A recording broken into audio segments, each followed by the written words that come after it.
And I decided to try it. I watched a lot of videos teaching myself the proper way to compose a picture and how to mix colors and dynamic symmetry and all the little pieces that you need to come together to create, something that is harmonious and pleasing to look at, or something that feeds your soul. Hey Islanders, and welcome to episode 124 of the Camano Voice. Today I speak with the featured Artist of the Month for January 2022. Please welcome Debbie Kluge. Hi, I'm Brandon Erickson, and you're listening to the Camano Voice podcast, where I interview folks around Camano Island and beyond. If you want to stay up to date on events, businesses, and even hear a little history of this area, subscribe to this podcast and share with your friends. Thanks for listening. Hey Islanders, and welcome to another episode of the Camano Voice, where we release a new episode every Tuesday, except for the Tuesdays that I missed, because I may have missed a few Tuesdays in December, but it was for good reason, I assure you. So, thanks for coming back to another episode. Hope your week is going well. I've been starting to plan out the podcast for this next year, and lots of great guests, so I'm excited for that. And then we also, I mentioned in the last episode, which was, of course, slightly sad because it's Jen's kind of going away episode, but we will be, I did end up putting together a episode that I go over my goals for this coming year. I asked Lydia to come back with me for that, so she's on that podcast, and we just talk about goal setting, what makes a good goal, how we came up with them, what are our priorities in life, and so that's going to be coming out the next week, and that probably is going to be a two-part episode because it is a long one, so I want to make sure you guys are aware of that.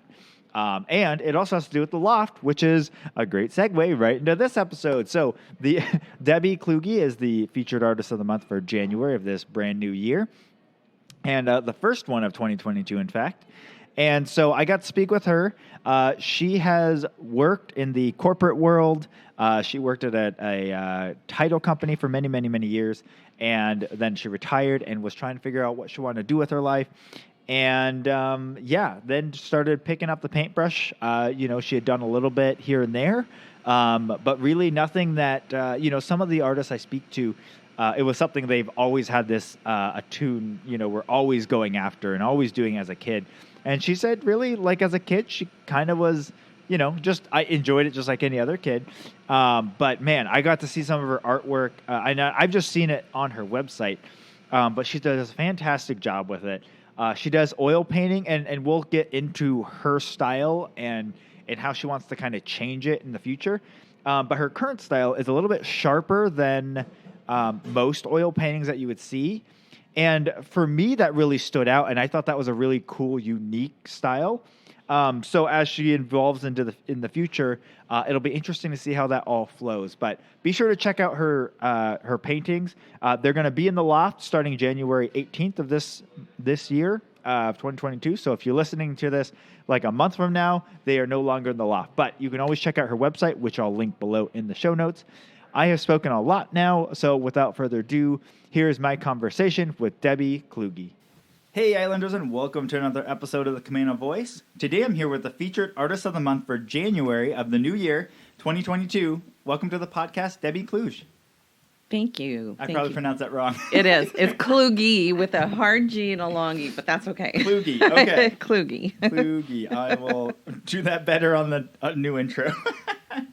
So, before we get started, tell us a little bit about Debbie. Well, my family is originally from North Dakota. I grew up basically in California, Central California, though, since I was in the third grade all the way through my adult life.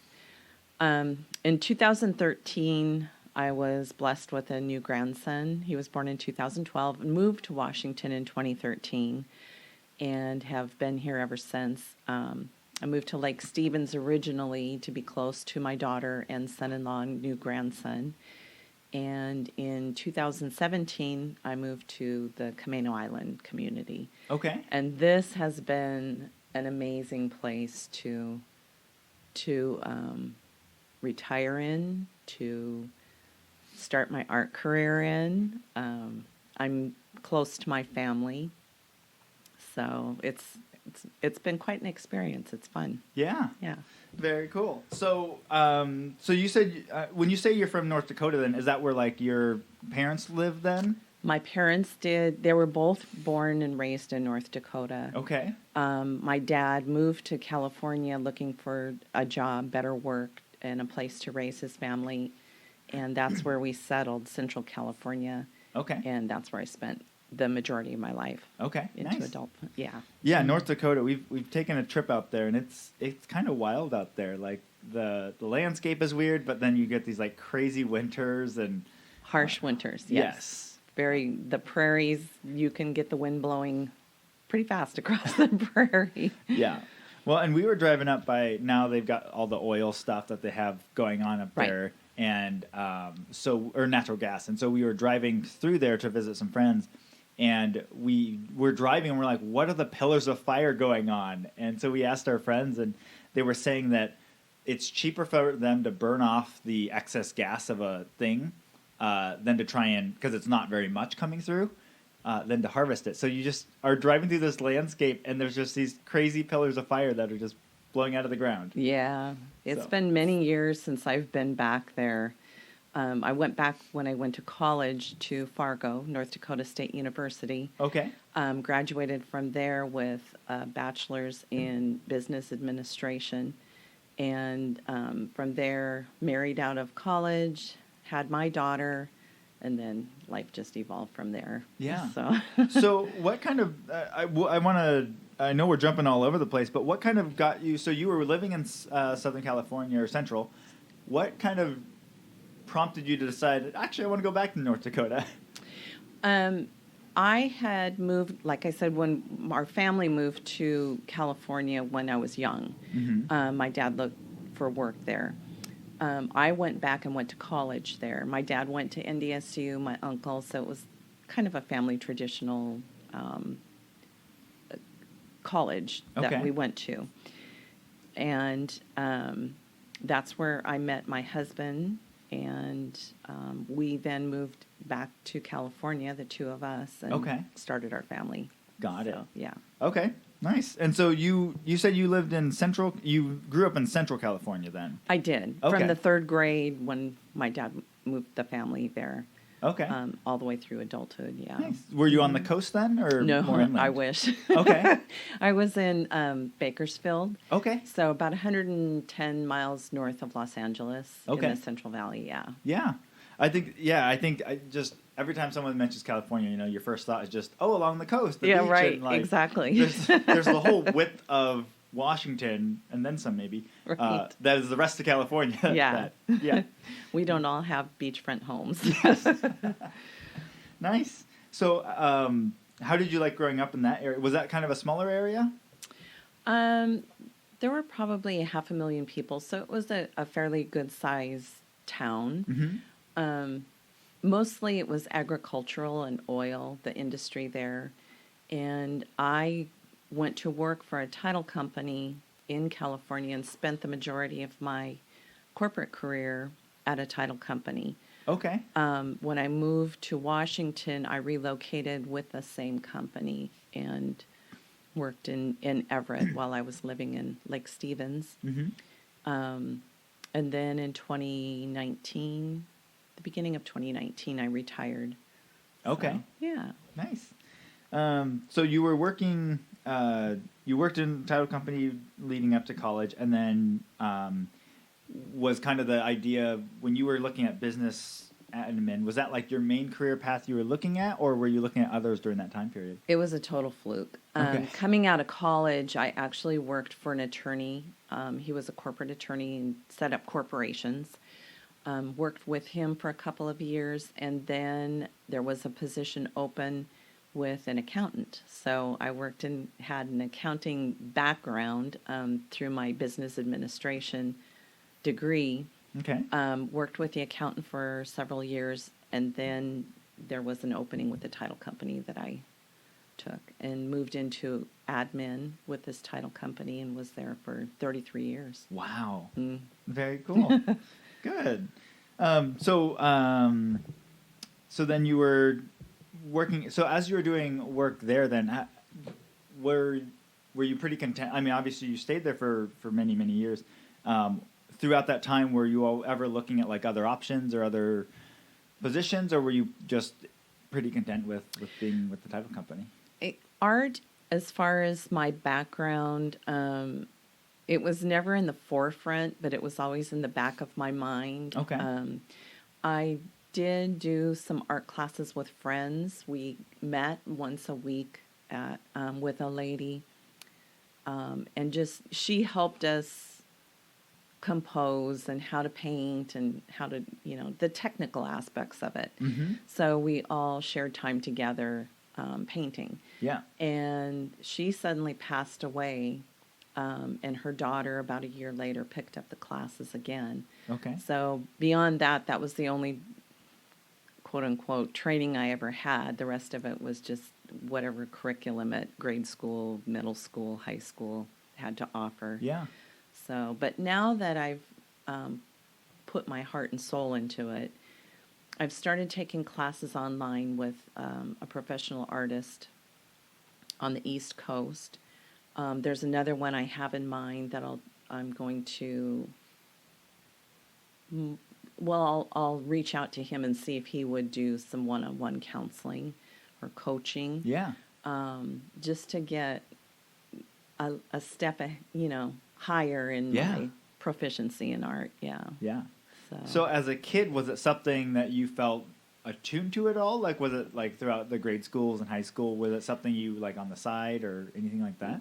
Nothing that more than any other child would have, encountered. It was all just fun. Yeah. Drawing and painting and just like any other child would growing up. Nice. So as you got kind of near retirement age or 2019 when you did retire, what were you kind of planning on, like, what did you know what you wanted to do after retirement, or were you kind of trying to figure all of that out? I didn't. And my mom had actually asked me if I would ever start painting again, because I hadn't for years. Since I moved to Washington, I hadn't picked up a paintbrush. Okay. And I decided to try it. I watched a lot of videos teaching myself the proper way to compose a picture and how to mix colors and dynamic symmetry and all the little pieces that you need to come together to create, something that is harmonious and pleasing to look at, or something that feeds your soul. And I'm still working on it. It's an evolution. You are always learning something new. I took some online classes with Jed Dorsey, one of his series. Yeah. I took some of those classes. Though his medium and mine are different, the core concept is still there. So, and those were very helpful. I joined up with a gallery in Stanwood, the Gilded Gallery in Stanwood Camano Arts Guild. Yeah.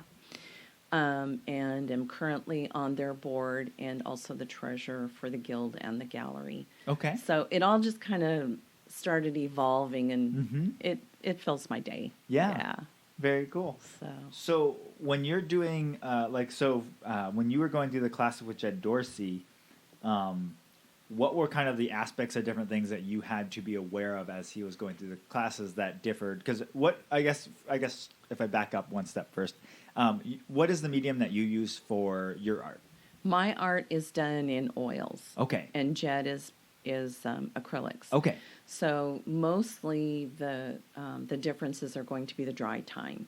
He is able to lay down a layer and then shortly after that build upon it. Mm-hmm. Where in oil painting you can paint a la prima in one session even, but I tend to do it in layers, needing to let it rest overnight and get tack dry before I can put the next layer on and build on it.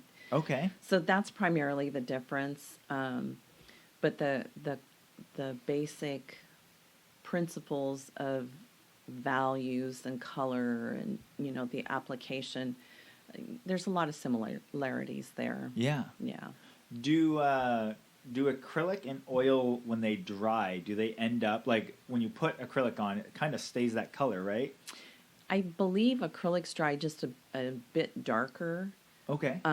Oil tends to dry a little flatter in color. So Okay.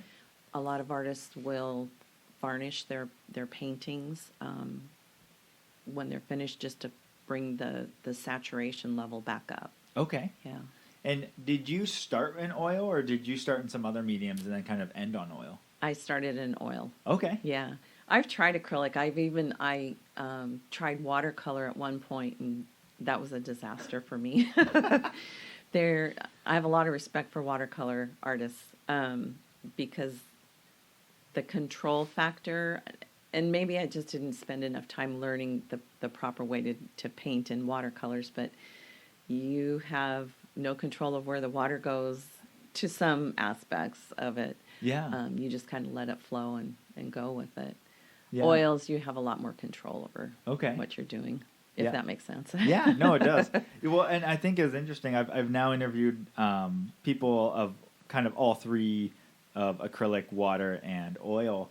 And I think when I was talking with people that talking about water coloring, some of the aspects are like you're never actually really like it's never fully dry. I mean, it's dry, but you can always revive it with water. Mm-hmm. So the layering and aspect, like you have to know how they're all going to blend together as you're doing that. And then I think for some of them, they were talking about how you're working with the water. It's not, you don't get to just put down what you think should go where.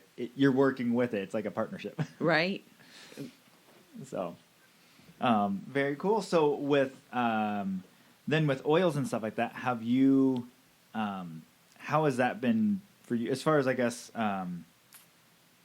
getting going with it and everything? How has that continued to kind of evolve for you? In what aspect? I'm not sure. Yeah, I guess I know it wasn't a great worded question. I was like, I don't know where I'm going with this. But when it comes to your oil, I guess your progression with the medium and everything, you said you took a few of the just painting nights, Mm-hmm. and then you took the Dorsey. How has that kind of evolved from there then? Well, I am also taking Zoom classes with a professional artist from the East Coast. He is an oil painter. His name is Michael Klein, and he has beautiful paintings. He paints much looser than I do. Okay. My renderings tend to be a little tight, detailed, and I'm trying to get not entirely away from that, but to figure out my own style, I guess you could say. Yeah. So I think the more I explore, the closer I'll come to the true me, what I'm trying to get out of my head and my heart onto a canvas. Yeah. That's very cool. Yeah, I would say when I looked at your paintings, I was looking through some of your gallery online, and I thought that was really neat because I hadn't really seen that in oil painting, where it was a little sharper and a little bit more in focus. Mm-hmm. I think it was I thought that was really cool, a cool aspect of it, of seeing all of that. Thank you. Yeah, and I think,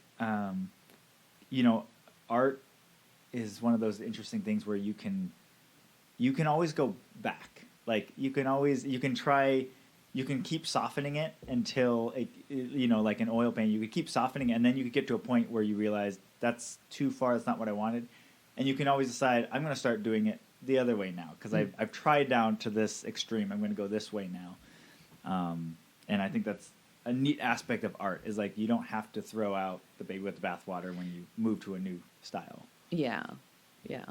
So, well, that's very cool. When did you start? So you retired in 2019. When did you really start? When did you decide that you kind of wanted to start taking up art as like a true side thing? It was towards the end of 2019, and then COVID hit. I Yeah. had just joined the gallery, was juried in to have my art hung there.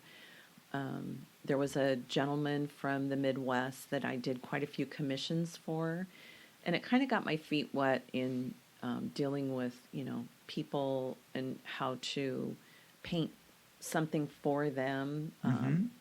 Trying to get into their mind and putting that on canvas is kind of hard sometimes. Yeah. But I've been very blessed to have met him and found him. I've done about 15 different paintings for him alone. Wow. Okay. Yeah. And that has evolved into a woman that I met that has a painting she commissioned me to do, which is now in Florida. So slowly I'm branching out. Yeah. It'll get there. Yeah. Someday. Very cool. So what was that like then for you as, getting into the guild in 2019 and then going into 2020 and everything hits? What was kind of your response to that? Well, at first it was kind of a letdown. I think a lot of people were trying to figure out this whole COVID thing and what's going to happen. To be safe, to keep their family safe and sheltered. It gave me an opportunity to build my website, to focus on some of the business aspects of it, and to really dive into learning online through videos and books and what have you. Yeah. To learn my craft, and to make myself better, to better myself, I should say. Yeah. That's great. Yeah, I think I love that, we hit 2020 and when you talk with people, the overall feeling from the online or like the social media aspect was kind of like, oh, we're stuck at home, it's boring, like I don't know what to do.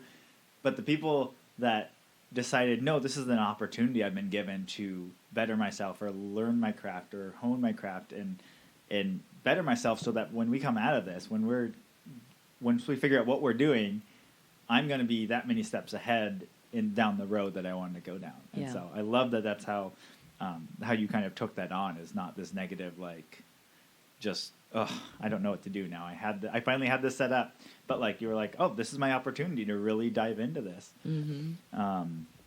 That's great.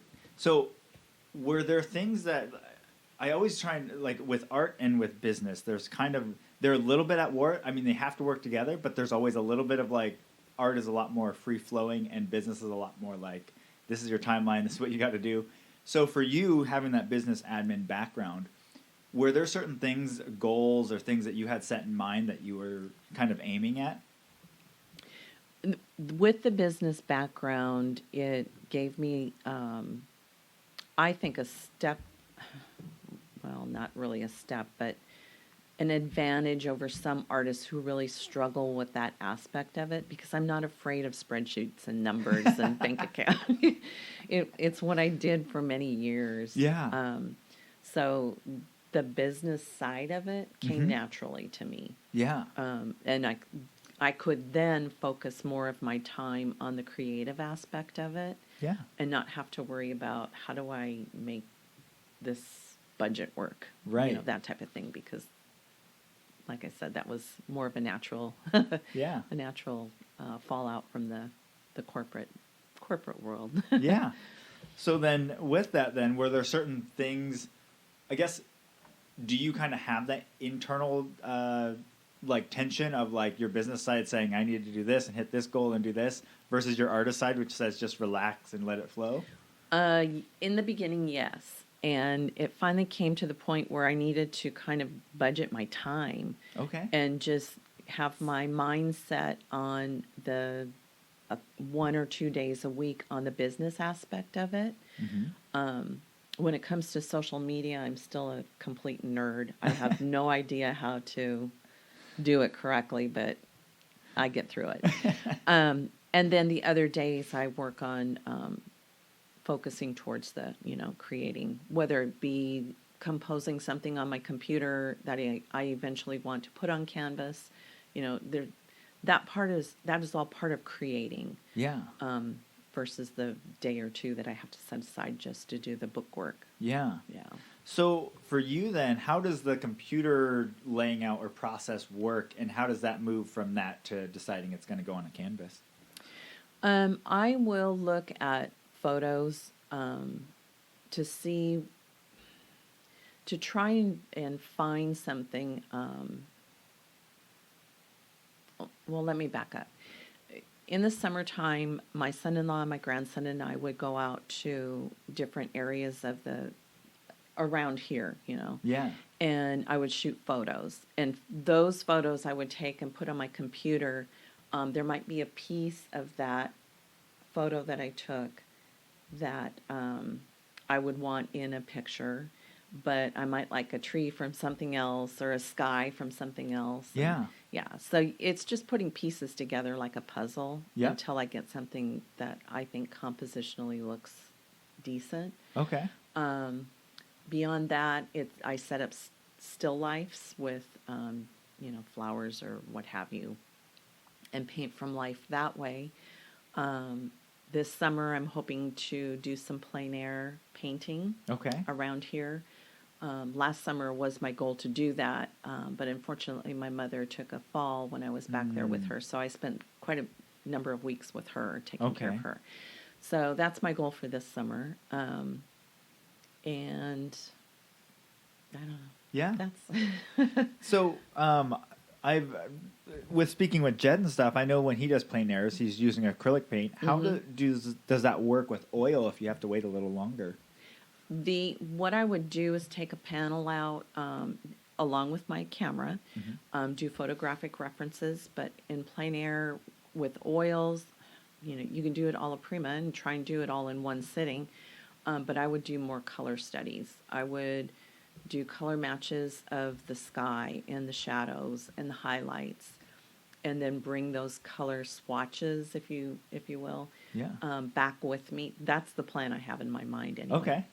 Bring them back with me and then paint it in studio. Okay. Get the basic idea out in real life. And very cool. Yeah. No, that's great. I love hearing kind of like how people have to process, because like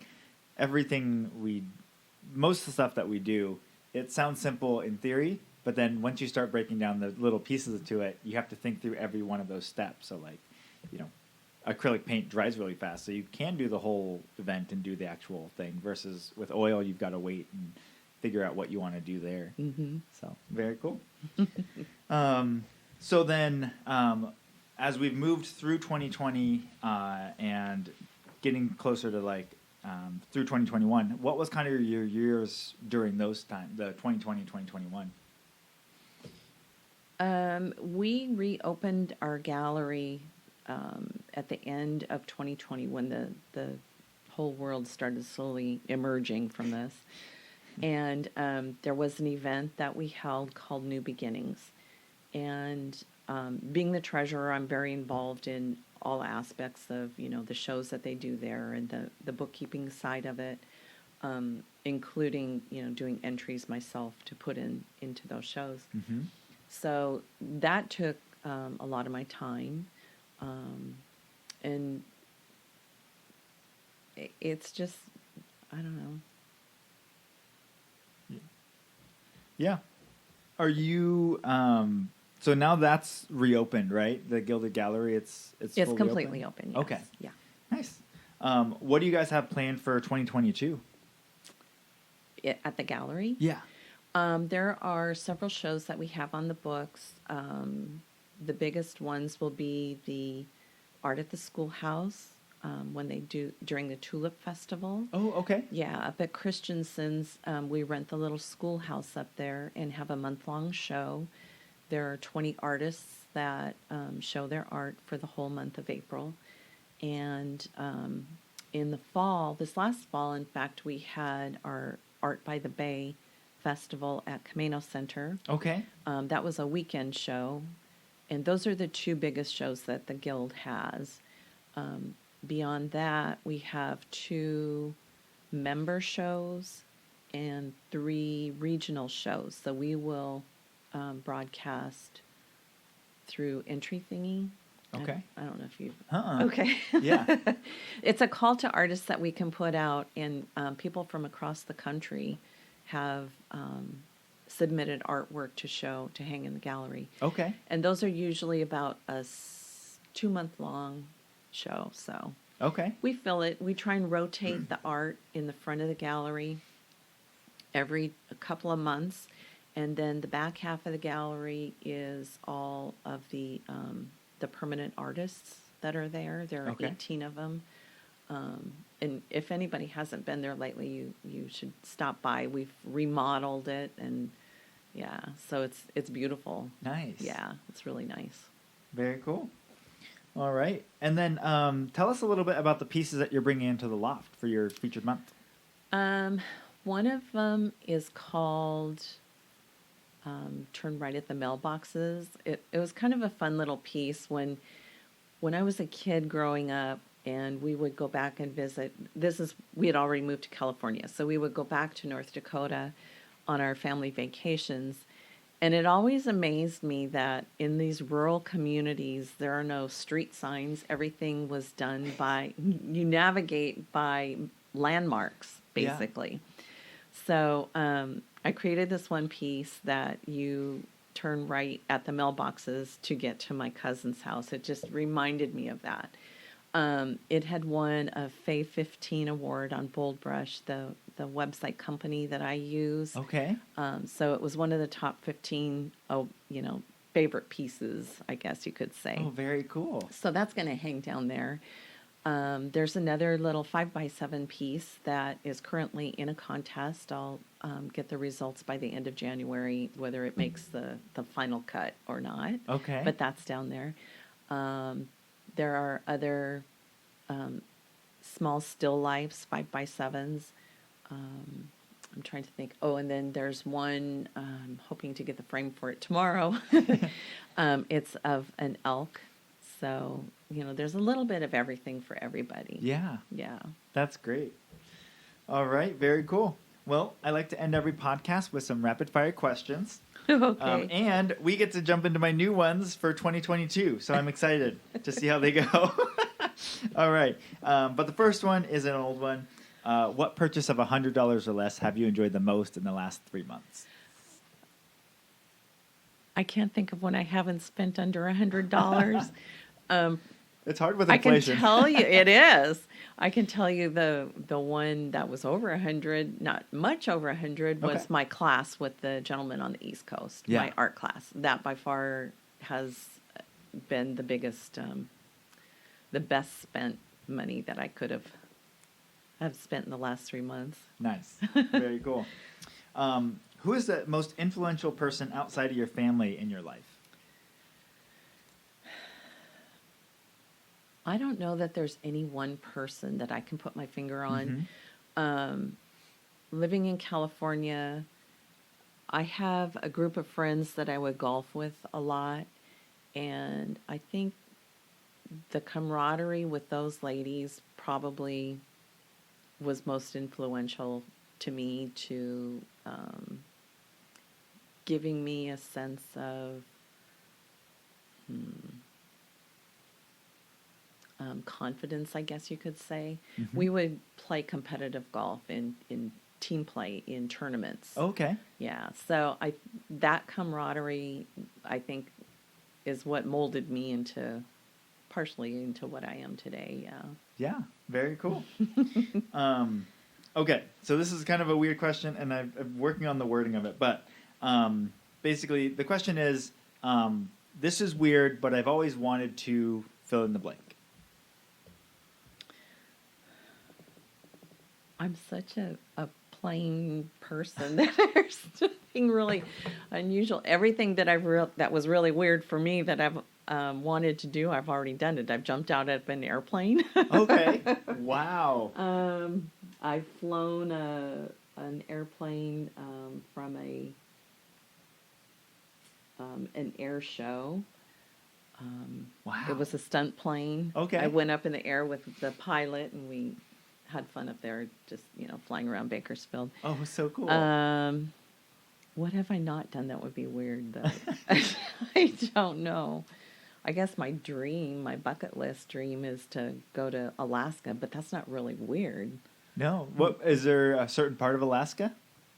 I just want to take a cruise up through Alaska. I want to see the wildlife up there. Yeah. Yeah. Yeah.